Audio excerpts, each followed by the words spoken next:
รีบสู้ลูกบอลองค์จิตีระลึก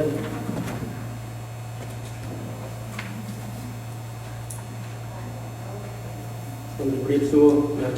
ลูกบอลองค์จิตีระลึกคือยังเอาเปลือยยังโจมเอาเปลือยมันตุ้นพระองค์ออกคนพระองค์นะมีจีการมวยได้ยังสอบสายได้ยังสบายชัดเจนคือเมียนชีวิตเอาไว้ได้สำคัญเจียงชีวิตได้ยังเมียนพระเยซูคริสต์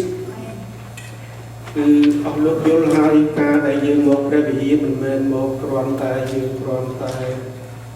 จุ่มนี้เคลียร์จุ่มตะวันออกที่คือยังมองประตูพระประตูระบบแปรนี่เทียมจำลองชื่อในยังเตอร์เรียนในไงนี่อำนาจในการผลักดันชีวิต the power of a transformed life เปียสมัยมวยเตี้ยคือท่าจะไม่บางยังมาเปรียบเทียบ why we need to come to church นี่เจีย later จีเปียสมัยเนี่ยนักกราบโชว์บ้านส่งกราบโชว์มาสั่งในงานโชว์บ้านเหมือนปาโชว์เตะส่งย่อมอ่านเรื่องเรียกของปีให้หรือดอกแบบไปปรามอัดเล่นประจุมคณีโดยจีเนี่ยคลักครัวเพื่อนดูไล่เติมไอ้ของลาจัดคณีวิ่งเอาแต่การคลังลางพองตามแต่คืนทางไงลูกจิตหมดดอกสมาธิทานจมูกยมพร้อมจากกรุงทานสู้ดอกพวงออกคุณพระองค์พระบวิดา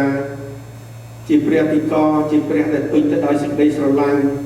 สิกได้วิตากับอนาหนึ่งปิญได้ประคุณออกคุณพระองค์แต่บานเรื่องยืมถึงออกนี่จีโกนวัวฟังตรงให้พระองค์บานนักเปรียวิญญาณพระองค์นึกนงยืนดำไปช่วยเอายืนรู้ชีวิตคริสเตียนเอาตามแบบเละขณะรูปกายวัดตรงตูงคงออกคุณพระองค์ทรงถวายสรีล้อดอตรงทรงยืนประวัติเมียนเปรียวิญญาณบริสุทธิ์คงเชียร์เตปได้ในที่นี้ไอ้คงจมูกตู้บุญคุมสมีนแปรบตู้ตามระบบมอตู้บุญคุมไอ้นักบาดเจ็บออกลูกไอ้บานเจอที่แปรบตู้ตรงประตูคุมตู้โซมในในแปรปรบเนียนในเยซูคริสต์ออกคนพร้อมสมเจอคุยจับคือให้ไว้บางที่ยังโมแปรวิธียังจำปัจโมแปรวิธีเท่าไอ้ยังมีแปรปีในเตียงยังมีเอาไว้ถึงออกไทยส่งไปแต่เรื่องของปีสองไงนี้คลามันเสริมปลายพอคือกินมีแอร์หรือขนมไอโฟนโอเคคือยืมมาเปรย์ไปเยี่ยคือตีมวยดันไปตัวใส่ในปิดในเปรย์นี่มีส่งเอาเยอะในการนี้ตีปีเปรย์ไปเยี่ยผมพลักแปรตื่นตามใส่ในปิดหอยตีใบคือดำใบอันหรือบดตามใส่ในปิดเอาลูกเตยยืมจุดนั้นใบนี้ไอ้เมนแต่ยืมมาดันไปตัวสกัดปิดในเปรย์คือยังเหมือนเมื่อเราตัดตัวพี่สาวเรียนทาง why we come to church not just to be informed เหมือนเมื่อยังมองกรณีตัดตัวพอดมีนปีไซเต้นั้นยังเคยคลักคือทางมันโจดอลดำนาการเปรย์บรรทุกจิตปราปีโอ้ช่วยภายในเนื้อนะ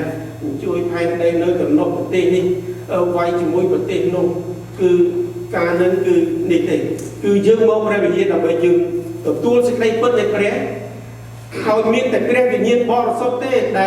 อาจน้อมยืมจงตัวขนมสิ่งใดเปิดเขาหนึ่งยืมโยสิ่งใดเปิดตัวอันบวชสำหรับชีวิตพอยืม Why we come to church? One, to receive the truth of God. Number two, the Holy Spirit transform us into the truth. And number three, to apply the truth to our lives. นี่เกี่ยวกับโกลใบนี่คือสำคัญนั่นเองนะบางส่วนในที่สู้อารมณ์ทางจำเป็นต้องไปเฮียไอ้วอลต์ติดวอลต์นี่ตามไปยืมประตูสกัดเปิดในเปรย์อารมณ์สกัดเปิดคือยืมยมสมจุเรียนเปรย์ของปีนี้คือเปรย์บรรทุกในสกัดเปิดนี่คือมันไม่ใช่สเปอร์ธรรมดาเปรย์ของปีนี่the book of the word of God เปรย์บรรทุกในเปรย์ the power of God for salvation นี่คือเปรย์ของปีนี้ the truth of Jesus Christ เปรย์ของปีอย่างมูลคือสำได้ปีตัวองค์เปรย์เยซูคริสต์ตั้งปีโลกบัตรรโหตดอลเปรย์ของปีวิวรณะคือสำได้ปีตัวองค์มวยกุศ គឺព្រះយេស៊ូវគ្រីស្ទណាហើយសិភៅនេះជាសិភៅណែនាំសម្រាប់ជីវិត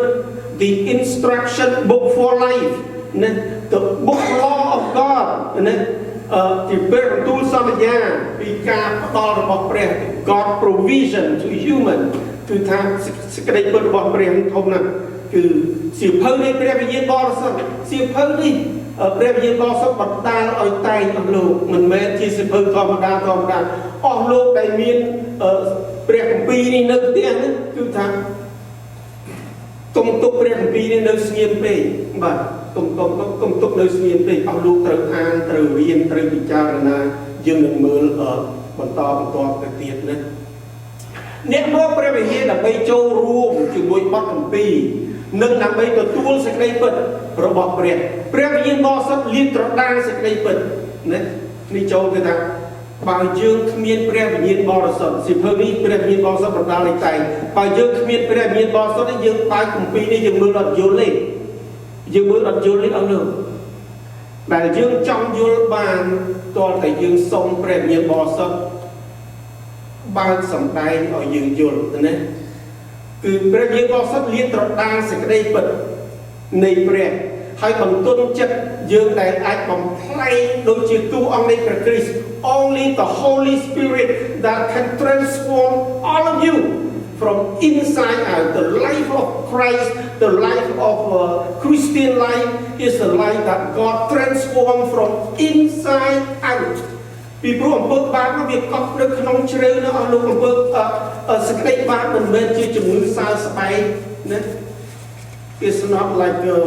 ពេលថាដើមមួយថ្ងៃនេះមិនមែនជារោគសើស្បែកនៅលើសេចក្តីបាបវានៅជ្រៅណាស់ It's a very deep so we need God to transform us from inside out. You come to church to engage with the scripture and to receive God's truth. The Holy Spirit reveals the truth of God. If you don't have the Holy Spirit, you don't know the truth of God. ណាបើគ្មានព្រះវិញ្ញាណបរិសុទ្ធយើងអត់ដឹងសេចក្តីពិតទេណា and softening your heart ព្រះអង្គនឹងបន្ទន់ចិត្តយើងណា that can be transformed into the image of Christ ដើម្បីធ្វើឆ្នៃយើងម្នាក់ៗនេះឲ្យទៅតាមរូបតួអង្គនៃព្រះអ្នកមកព្រះវិហារគឺមិនមែនមកទទួលដំណឹងធម្មតានោះទេណាគឺមកទទួលដើម្បីមានការបំផ្លាស់ប្រែដំណឹងធម្មតាយើងអាចរកបានពីអ្នកណាពីមិត្តសម្លាញ់យើងអាចរកបានពីប្រព័ន្ធផ្សព្វផ្សាយសង្គមណាប៉ុន្តែការបំផ្លាស់ប្រែណាគឺដោយសារតែព្រះវិញ្ញាណគឺព្រះវិញ្ញាណបរិសុទ្ធគឺព្រះវិញ្ញាណបរិសុទ្ធ So you come to church not to be informed but to be transformed. To be informed, you could either by friend or by social media that you get informed. But to be transformed only by the Spirit of God, by the Holy Spirit, by the Holy Spirit. So អស់លោកយល់ពីការនេះមែនទេបើអស់លោកមកព្រះវិហារឲ្យគ្រាន់តែចង់លឺសេចក្តីអធិប្បាយណាព្រោះអស់លោកចេញពីនេះទៅដល់ឡានអស់លោកភ្លេចអស់ You don't know that. But if you have the Holy Spirit, it keep the truth so that you know and you can be transformed. ការបំផ្លាស់ប្រែគឺដោយព្រះវិញ្ញាណមិនមែនដោយកម្លាំងមនុស្សនោះទេណាគឺដោយការទទួលព្រះយេស៊ូវគ្រីស្ទនិងការចោះចូលជាមួយនឹងទ្រង់ជារៀងរាល់ថ្ងៃ It's a daily surrender total surrender គឺឲ្យគំនិតបានកែជាថ្មីណាបណ្ដោយឲ្យមានការដឹកនាំដោយព្រះវិញ្ញាណណាហើយតម្រឹមសកម្មភាពរបស់អ្នកទៅតាមប្រតិបត្តិរបស់ព្រះទាល់តែមានព្រះវិញ្ញាណរបស់ព្រះណាព្រះវិញ្ញាណនោះសំខាន់ណាស់អស់លោកខ្ញុំមិនដែលធ្វើអីដែលចោលព្រះវិញ្ញាណនេះអត់ដែលចោលបានទេព្រះវិញ្ញាណនឹងអស់លោកព្រះយេស៊ូវគ្រីស្ទមកប្រសូតជាមនុស្សក្នុងនាមព្រហ្មចារីដោយអំណាចព្រះវិញ្ញាណបរិសុទ្ធលោកដឹងការទៅនេះដោយសារព្រះវិញ្ញាណបរិសុទ្ធគឺព្រះវិញ្ញាណសំខាន់ណាស់ព្រះវិញ្ញាណបរិសុទ្ធនឹងដែលនេះព្រះអង្គបានផ្ដាំទៀតនៅពេលដែលព្រះអង្គបានមានប្រជញ្ញរស់ឡើងវិញថាកុំចេញទៅណានៅក្រុងយេរូសាឡិមហ្នឹង កាលណាខ្ញុំទៅព្រះយេស៊ូវគ្រីស្ទមានប្រពន្ធកាលណាខ្ញុំទៅខ្ញុំនឹងទូលទៅព្រះបិតាឲ្យចាត់តួមួយអង្គទៀតឲ្យចុះមកគឺព្រះអង្គគឺព្រះយកប្រតិទុកដាក់ចំពោះយើងគឺព្រះវិញ្ញាណនេះឯងសពថ្ងៃព្រះវិញ្ញាណនៅពេញនេះឯង Yeah. To be transformed is by God's Spirit, not by human effort. It is by accepting Jesus Christ and daily surrender. Surrender ការចុះចូលនៃព្រះមិនមែនម្ដងមិនមែន10ឆ្នាំម្ដងគឺរាល់ថ្ងៃដល់លោក Actively renewing your mind, yielding to the Holy Spirit and aligning your action to God's will. ណាគឺថាការនឹងត្រូវតែមានព្រះវិញ្ញាណបរិសុទ្ធ The transformation process unfold ណាការលាតត្រដាងពីដំណើរការផ្លាស់ប្រែគឺផ្លាស់ប្រែទី1 The word of God as a spiritual mirror ណាព្រះបន្ទូលរបស់ព្រះនេះព្រះបន្ទូលរបស់ជាកញ្ចក់ឆ្លុះខាងវិញ្ញាណ spiritual mirror ណាទី2 The Holy Spirit is a guide ព្រះវិញ្ញាណបរិសុទ្ធជាអ្នកណែនាំទី3 the resulting change លទ្ធផលនៃការផ្លាស់ប្ដូរឥឡូវយើងមើលចំណុចមួយណា The word of God as a spiritual mirror ព្រះបន្ទូលណាគឺព្រះគម្ពីរណាព្រះណាជាកញ្ចក់ឆ្លុះខាងវិញ្ញាណសេចក្តីបង្រៀនបទគម្ពីរដែលអ្នកបានឮនៅក្នុងព្រះវិហារនេះដើរតួជាកញ្ចក់ឆ្លុះខាងវិញ្ញាណណាដែលបង្ហាញដែលគំនិតពាក្យសម្ដីអាកប្បកិរិយាអ្នកត្រូវមានការផ្លាស់ប្រែគឺការអស់នឹងឯងត្រូវតែមានការផ្លាស់ប្រែទាល់តែមានព្រះវិញ្ញាណរបស់ព្រះបានយើងអាចផ្លាស់ប្រែទៅបានព្រះគម្ពីរគឺព្រះបន្ទូលនៃព្រះសម្រាប់យើងអានអស់លោកសម្រាប់យើងអានសម្រាប់យើងចិញ្ចឹមគិតពិចារណាណាសម្រាប់យើងទិញចាំមាត់ហើយសម្រាប់យើងរៀនណាយើងមិនមែនគ្រាន់តែកាន់គម្ពីរមកព្រះវិហារហើយទៅផ្ទះវិញទុកចោលទេលោកមិនអាចទុកចោលទេណា The Bible is for you to read, to meditate, to recite, to study and to memorize លោកមិនគាត់មើលអានហើយបិទទុកទេលោកត្រូវទិញចាំមកគឺយើងអត់មានធ្ងន់ស្រាលអីទេណាយើងមិនមែនគាត់អានទេយើងពិចារណាយើង meditate យើង recite យើងទិញហើយទិញទៀតហើយយើងយកបទគម្ពីរនេះទៅរៀនទៀតហើយទៅរៀននោះយើងធ្វើឲ្យចាំទៅណាត្រូវតែមានលក្ខណៈទាំង5ហ្នឹងអស់លោកបាទមានលក្ខណៈទាំង5ហ្នឹងហើយកុំឲ្យខ្លាចនឹងចាំអស់លោករៀនឲ្យចាំទៅខ្ញុំរៀនចាំខ្លះអីខ្លះអញ្ចឹងទៅណាគឺការដែលចាំព្រះបន្ទូលហ្នឹងល្អណាស់ល្អណាស់គឺយើងត្រូវចាំណាដូចព្រះគម្ពីរយោស្វែង 1:8 ថាកុំឲ្យក្រឹតវិន័យនេះភ្លេចបាត់ពីមាត់ឯងឡើយណាគឺត្រូវគិតចិញ្ចឹមទាំងយប់ទាំងថ្ងៃអស់លោកមិនមែនតែក្នុងព្រះវិហារនេះទាំងយប់ទាំងថ្ងៃដើម្បីឲ្យបានកាន់ប្រព្រឹត្តតាមអស់ទាំងសេចក្តីដែលកត់ទុកនៅក្នុងគម្ពីរនេះឯងណាបិទគឺយ៉ាងនោះដែលឯងនឹងបានកើតនៅគ្រប់ទាំងផ្លូវឯងហើយនឹងបានចម្រើនឡើងផងត្រូវចិញ្ចឹមគិតទាំងយប់ទាំងថ្ងៃណាគឺសំខាន់ណាស់សំខាន់ណាស់ Joshua 1:8 and for those who don't understand Cambodian keep this book of the law always on your lips meditate it days and night so that you may be careful to do everything written in it and then you will be prosperous and successful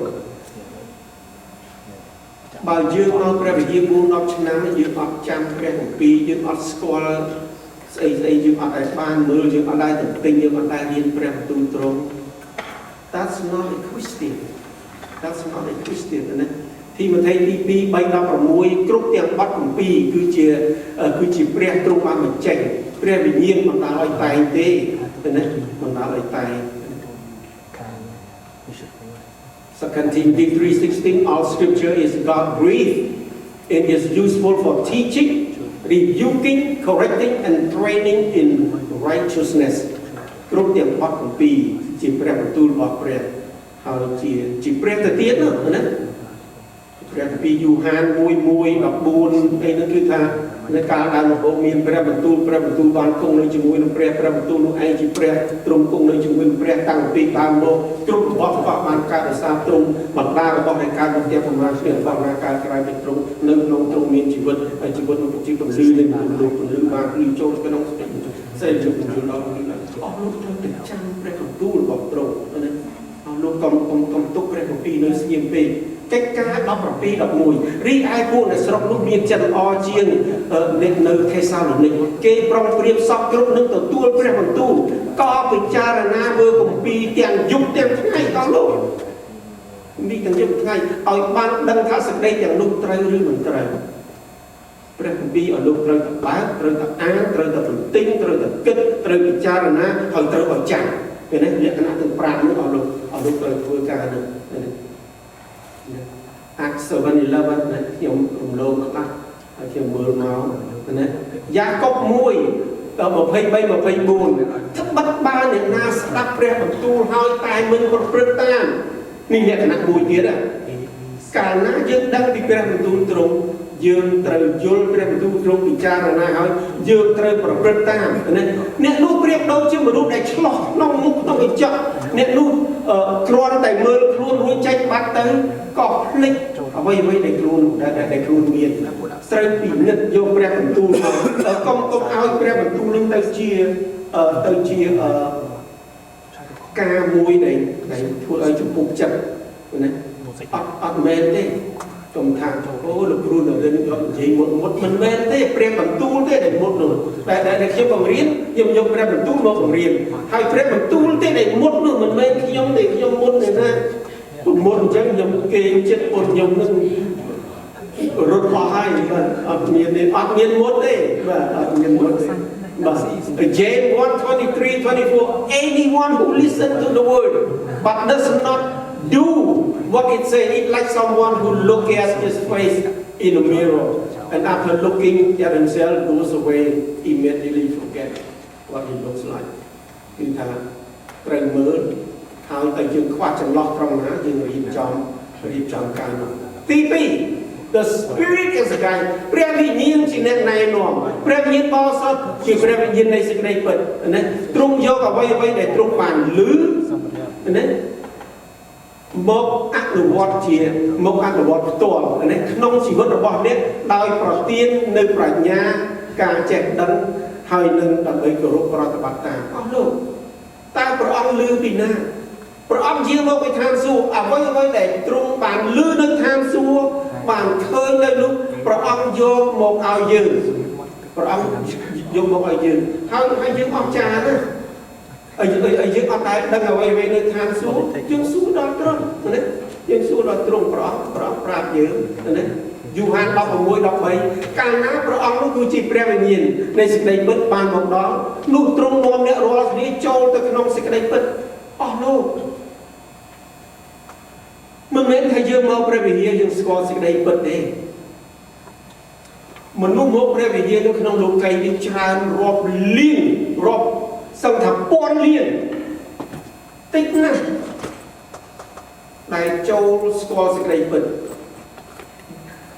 យ៉ាងម៉េចបានខ្ញុំថាតិចណាស់ដែលចូលសេចក្តីពិតពីព្រោះគេមកព្រះវិហារមែនគេអត់មានព្រះវិញ្ញាណបរិសុទ្ធIt doesn't matter you come to church for so many years. If you don't have the Holy Spirit, you don't know the truth. Because the Holy Spirit leads you into the truth. Without the Spirit, you don't know the truth. You know who is truth? តែតួអង្គណាជាតួអង្គសេចក្តីពិតព្រះយេស៊ូវគ្រីស្ទណាយូហាន 14:6 ព្រះអង្គបានមានព្រះបន្ទូលថាខ្ញុំជាផ្លូវជាសេចក្តីពិតហើយជាជីវិតYou said he is the life, the way, the truth and the life. ណាគឺ Jesus ណាហើយខ្លះមកព្រះវិហារយូរណាស់អត់ស្គាល់សេចក្តីពិតណាអត់ស្គាល់ពីព្រោះព្រះវិញ្ញាណបរិសុទ្ធអត់នាំទៅទេតែយើងអាចស្គាល់បានតើទ្រង់នាំយើងចូលទៅក្នុងសេចក្តីពិតនេះគឺសូមឲ្យយល់ John 16:13 But when the Holy Spirit of truth come, he will guide you into all truth. ព្រះយេស៊ូវគ្រីស្ទព្រះអង្គជាព្រះវិញ្ញាណបរិសុទ្ធព្រះអង្គនឹងនាំអ្នករាល់គ្នាទៅក្នុងសេចក្តីពិត He Not only some truth, not only one or two truth, it's all truth. But you have to have Holy Spirit all the time to get all the truth. គឺថាត្រូវតែមានព្រះវិញ្ញាណបរិសុទ្ធគ្រប់ពេលគ្រប់វេលាដែលបានយើងអាចនឹងស្គាល់សេចក្តីពិតគ្រប់ទាំងអស់ Only the Holy Spirit ព្រះគម្ពីរយូហាន 16:26 តែព្រះដ៏ជាជំនួយគឺជាព្រះវិញ្ញាណបរិសុទ្ធដែលព្រះវរបិតាចាត់មកនៅលើឈ្មោះខ្ញុំទ្រង់នឹងបង្រៀន The Holy Spirit will teach you ណាពីអស់គ្រប់ទាំងអស់ក៏នឹងរំលឹកព្រះអង្គរំលឹកយើងទៀតអស់លោកខ្ញុំភ្លេចអស់លោកខ្លះភ្លេចដែរចង់ធ្វើអីចូលទៅបន្ទប់មួយចេញមកវិញរត់នឹកមិនឃើញតែមិនថាចូលទៅធ្វើអីអញ្ចឹងឲ្យខ្លះទៅផ្សារថាចង់ទៅទិញអានេះទៅដល់នោះភ្លេចទៅនឹងទៅទិញអាណាមកច្រើនទៀតមកដល់គេមិននឹកឃើញអូទៅផ្សារទិញតែមួយនឹងហើយទៅទីស្អីច្រើនទៀតលើកក្រោយមកទៅទៀតភ្លេចទៀតអស់លោកត្រូវសូមព្រះវិញ្ញាណជួយរំលឹកអស់លោកណាជួយរំលឹកអស់លោក John 14:26 But the advocate the Holy Spirit whom the Father will send in my name will teach you all things will remind you everything that I said to you If you don't have the Holy Spirit អស់លោកអត់ស្គាល់សេចក្តីពិតទេណាអត់ស្គាល់សេចក្តីពិតទេត្រូវតែមានទ្រង់ទី3 The resulting change លទ្ធផលនៃការផ្លាស់ប្ដូរជំនួសឲ្យការគ្រាន់តែបានទទួលព័ត៌មានណាពីព្រោះយើងមកព្រះវិហារយើងមិនមកទទួលព័ត៌មានទេតែសេចក្តីពិតដែលអ្នកបានទទួលនោះបានបញ្ចូលទៅក្នុងការអនុវត្តយើងត្រូវតែយកសេចក្តីពិតរបស់ព្រះយកព្រះបន្ទូលរបស់ព្រះដែលយើងបានឮនេះយកទៅអនុវត្តខ្លះមិនយកទៅអនុវត្តទេពីព្រោះមិនបានអត់យកទៅអនុវត្តព្រោះអត់មានអ្វីដែលយកទៅឲ្យអនុវត្តនោះបើអត់មានដល់អត់មានអញ្ចឹងទៅមកគ្រាន់តែមកហើយទៅក៏គ្រាន់តែទៅអាទិត្យឡើងមកទៀតហើយទៅទៀតគឺមិនដឹងអនុវត្តអីគឺថាមុនមកជាអ្នកកើតគ្រីស្ទាននឹងក្តៅក្រហាយប៉ុណ្ណា20ឆ្នាំនៅតែក្តៅក្រហាយអញ្ចឹងអត់មានបាត់ទេនៅតែដែរអត់មានខុសអីបន្តិចខុសត្រង់កន្លែងថាเขาអាវផ្លាស់ដូរទៅមានថ្មីមានអីចឹងខុសតាំងក្រៅតែក្នុងអស់លោកសេចក្តីជំនឿរបស់យើងមិនមែនសើស្បែកមិនមែនលើស្បែកទេ It's a very deep inside of you we have learned that យើងជាមនុស្ស3ផ្នែក human are tripartite being the body the outside the inside the spirit of God dwell in our spirit and the soul ហើយនឹងព្រលឹងពីរអ្នកនេះណាអស់លោកអញ្ចឹងឲ្យបានថាត្រូវឲ្យគំនិតបានកែជាថ្មីណាត្រូវឲ្យកើតជាថ្មីពីរអ្នកនេះណាបើអស់លោកមិនបានគិតគូរពួកគាត់ទេណាអស់លោក20ឆ្នាំទៀត you will be exactly the same I am saying this again and again multiple times so that you know you need to care about your spirit because you were born spiritually dead គ្រប់គ្នាគ្រប់មនុស្សកើតមកគឺស្លាប់ដោយវិញ្ញាណ separation life from God អស់លោកត្រូវយល់ការនឹងបើអស់លោកមិនយល់ទេអស់លោកមកចុះមកវិហារចុះថែម10-20ឆ្នាំអស់លោកនឹងតែអត់យល់ថាយ៉ាងម៉េចបានយើងត្រូវមកព្រះវិហារថាយ៉ាងម៉េចបានយើងត្រូវសុំសេចក្តីសង្គ្រោះពីព្រះពីព្រោះការដែលយើងដាច់យើងកើតមកយើងដាច់ចេញពីព្រះហើយយើងរស់តែពីរទេយើងរស់តែរូបកាយនេះរស់ដោយសារព្រះអង្គពឹងតែដោយសេចក្តីស្រឡាញ់ព្រះអង្គនៅតែបញ្ចូលខ្យល់ឲ្យយើងអញ្ចឹងព្រះអង្គរងចាំថ្ងៃណាមួយឲ្យយើងត្រូវប្រែចិត្តឲ្យយើងលន់តួឲ្យយើងសុំយាងព្រះអង្គមកសោយរាជក្នុងចិត្តដើម្បីឲ្យវិញ្ញាណដែលបានដាច់ចេញពីព្រះឲ្យរស់ឡើង If you not making your spirit alive with God you still living dead You need to have that become alive, spiritually alive, and you will be complete in three. The body, the soul, and the spirit. If you don't care about your spirit, by your room, by the soul and the body, they take you to hell. អស់លោកស្លាប់ទៅគឺក្នុងព្រះគម្ពីរសាស្តា12:7ថាវិញ្ញាណទៅព្រះវិញវិញ្ញាណទៅព្រះអូតូម៉ាទិកមកទៅព្រះអស់យកទៅតែសូលនេះពលឹងនេះមានផ្លូវរបស់គាត់តែផ្លូវគាត់អ្នកណាដែលជឿព្រះគឺទេវតារបស់ព្រះលោកតកង់3ឡើងទៅបើអត់ទេនឹងគឺពួកមានខ្វែងមានស្អីៗនឹងវាមកទទួលគឺយកទៅទុកក្នុងឋានឃុំពលឹងមនុស្សស្លាប់ហ្នឹងអស់លោក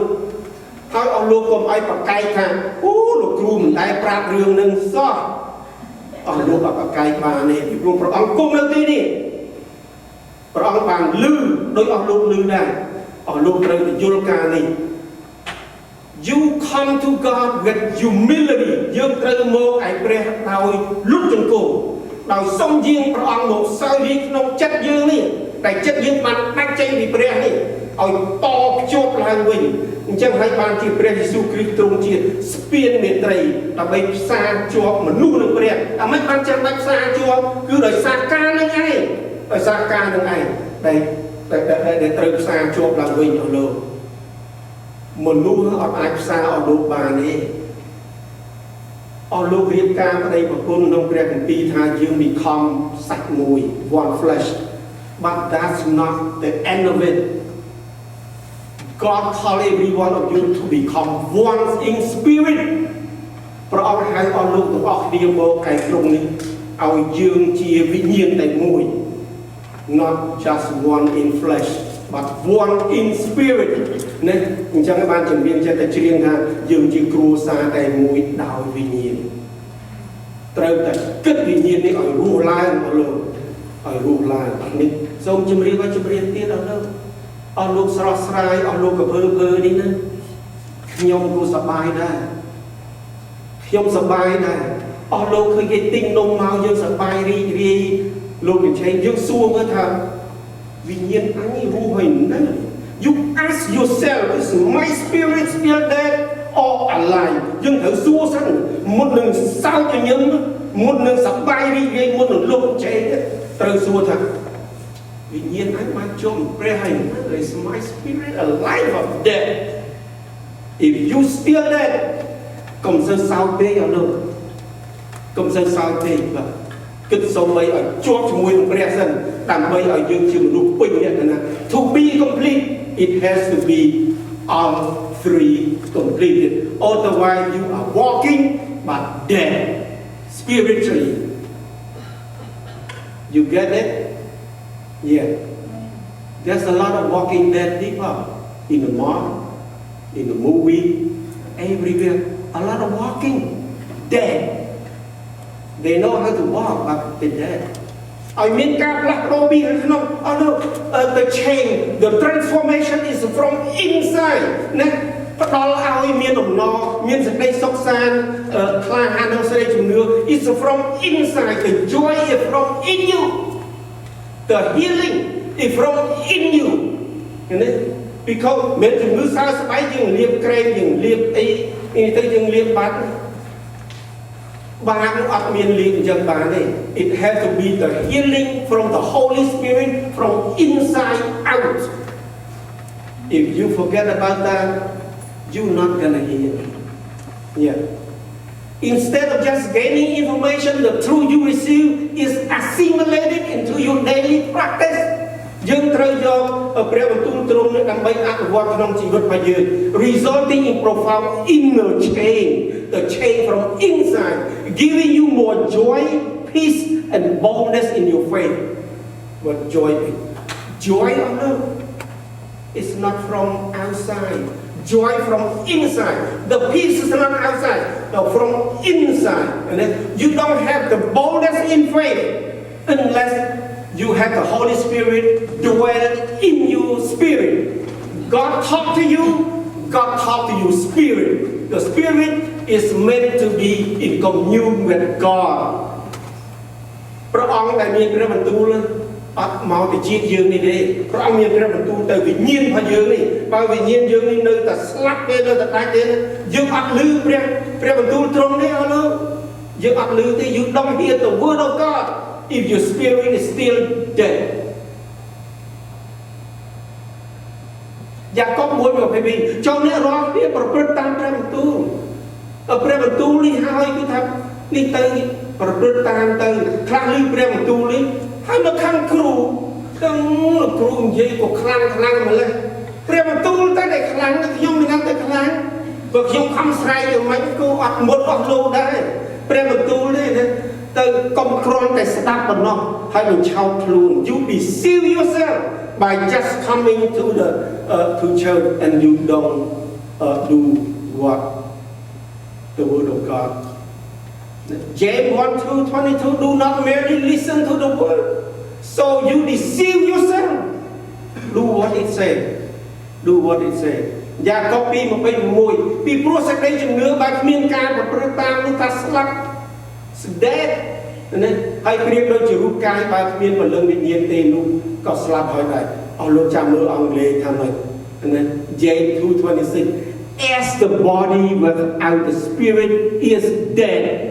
so faith without the deed is dead អស់លោកតែមានតែថាខ្លួនក្រាក់រូបកាយរបស់យើងហ្នឹងបើគ្មានវិញ្ញាណនេះទេណាគឺដែរគឺស្លាប់នោះអស់លោកគឺស្លាប់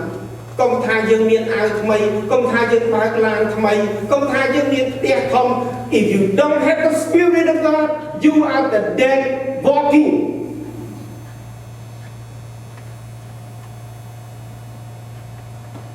ការចូលរួមថ្វាយបង្គំព្រះនៅព្រះវិហារគឺជាចិត្តដែលនាំទៅរកការផ្លាស់ប្ដូរ you come to church to be transformed not just to be informed ណាសម្រាប់អ្នកជឿព្រះពិតប្រាកដអ្នកអាចទទួលបទពិសោធន៍ពីការបើកសម្ដែងនៃព្រះវិញ្ញាណ only the spirit of God that can reveal the truth to you នេះនាំមកដល់ការផ្លាស់ប្ដូរពិតគឺការផ្លាស់ប្ដូរពីខាងក្នុង the transformation is from inside of you នេះឲ្យភាពសះស្បើយការកើតជាថ្មីការកើតជាថ្មីនេះឲ្យលោកដឹងអ្នកណាកើតជាថ្មីនេះវិញ្ញាណនេះដែលកើតជាថ្មីមិនមែនរូបកាយទេអស់លោកយើងមកទទួលជឿព្រះអង្គយើងទម្ងន់160ផោនយើងជឿហើយក៏នៅតែ160ដែរវាមានតែពីលើពីហ្នឹងតែ what is born again is your spirit that is born again born anew ណាហើយចម្រើននៅជាមួយនឹងព្រះ spirit នេះឯងដែល born again បាទដែលកើតជាថ្មីនេះAttending church is a revelation that leads to transformation. Experiencing God, revelation engage the spirit, which bring true change, healing, and renewal of your daily walk in God. គឺអត់លោកគិតរឿងនេះមែនទេណាគឺថាមិនមែនមកព្រះវិហារដើម្បីទទួលព័ត៌មានទេមកព្រះវិហារ to get transformed. Yeah. អរលោកជាទីបញ្ចប់ណាមកព្រះវិហារដើម្បីទទួលសេចក្តីពិត You come to church to receive the truth of God ព្រះវិញ្ញាណបរិសុទ្ធចង្អុលបង្ហាញពីការផ្លាស់ប្រែ Only the Holy Spirit that can transform you because the Bible the word of God is the spiritual mirror is spiritual mirror ព្រះវិញ្ញាណបរិសុទ្ធជាអ្នកណែនាំឲ្យមានការផ្លាស់ប្ដូរគឺត្រូវទី1យើងត្រូវអានព្រះគម្ពីរទី2ជំនឿគិតពិចារណាព្រះបន្ទូលព្រះទី3ទទួលព្រះបន្ទូលព្រះណាសំទោសខ្ញុំឆ្ងាយពេកខ្ញុំអញ្ចឹងបានខ្ញុំចេះចង់ចូលទៅទី4យើងរៀនព្រះបន្ទូលព្រះយើងត្រូវរៀនព្រះបន្ទូលព្រះឃើញទេហើយទី5យើងត្រូវឲ្យមានការចងចាំឲ្យចាំទៅណាព្រះយេហូវ៉ាទ្រង់ជាអ្នកគម្ពីរខ្ញុំខ្ញុំខ្វះអ្វីសោះទ្រង់នាំខ្ញុំទៅដីសម្រាប់នៅទីមានស្មៅគៀមផ្សេងទឹកហូរគឺទ្រង់កែប្រលឹងខ្ញុំឡើងវិញយើងទៅទិញអត់ចាំទៅគឺយើងសប្បាយមួយថ្ងៃក្រោយពេលយើងអធិដ្ឋានរួចហើយយើងថាព្រះគម្ពីរម្នាក់ឯងទៅអង្គុយនៅក្រោយទៅបាច់ណាមកមើលតិចណា The Holy Spirit is a guide to help you. 1. Read the word, meditate the word, recite the word, study the word, memorize the word. យើងត្រូវតែមានទាំង5ហ្នឹងអស់លោកណាអានព្រះបន្ទូលពិចារណាព្រះបន្ទូលណាថាឲ្យលឺទៅ recite the word ណាហើយយើងរៀនព្រះបន្ទូលផងហើយយើងឲ្យចាំទៅ nên ở chặt nên phải làm tu nữa cứ ca nên phần này cứ thằng why you come to church to receive the truth you cannot get the truth without the Holy Spirit only the Holy Spirit can get into the truth although cái gì này the law cái gì này ở thôi ấy này cái gì này còn tại norm dưới trong all tại dương miền bán norm dưới một đó là Christ Christ chỉ nẹp xa dưới tại dương bán tách tranh đi Christ xa dưới bán cho làm vinh chỉ mùi đượcนี่จุดนั้นตึงไปเนี่ยนะหาเปรียบเทียบบอสนะการงานยืมเมียนตรงงอมยืมโจมตึงกรุบเตียงสิกได้ปั๊บใบเคลียนึงเอาลงส่งเอาลงจังยมนี่เย็นมาลองเตียงกับวินัยกว่าเราบอกหกปาเขาเยอะเขานอมเยอะมันจุ่มในประกรีเจ้าไปยืมมันจุ่มในประกรีให้เจ้าไปนั่งเอาเปรียบเทียบบอสนะบ่มพลื้สิกได้ปั๊บเรายืมให้ประครีในตรงยืมโมนึกคือซาจอบยืมในยืมบันดักเจงดีเปรนซาเหมือนลูกไอ้บันจอบลายวิ่งใบเคลียนั้นส่งเอาลูกจ้ำส่งเอาลูกยุนมันเนี่ยออกคนพระองค์ออกคนลูกบางคนส่งอธิษฐานมันจอบจมูกยังพระองค์มาจากคนทางสู้ดอกปูตุ่มคงออกคนตรงได้พระองค์บางอนุญาตให้เอาลูกบางคนในที่นี้ให้พระองค์บางกุ้งสัมผัสในขนมเอาลูกบางคนมันเนี่ยแต่ไม่เอาลูกบางคนบางเมียนตัวองมวยองแต่กุ้งในขนมเอาลูกบางคนออกนี่ให้ตัวองลูกบางช่วยเอาลูกบางคนเอาโยนมีแรงตูเอาโยนมีสกัดเปิดให้บางรุ่มลึกของเรียนผู้เกย์ต้องออกบางโดยชอบไปขนมสกัดเปิดออกคนตรงในพระบรมเนียมดอกไม้พิเศษพระเยซูคริสต์ออกคนพระองค์มาทรงจำเริญ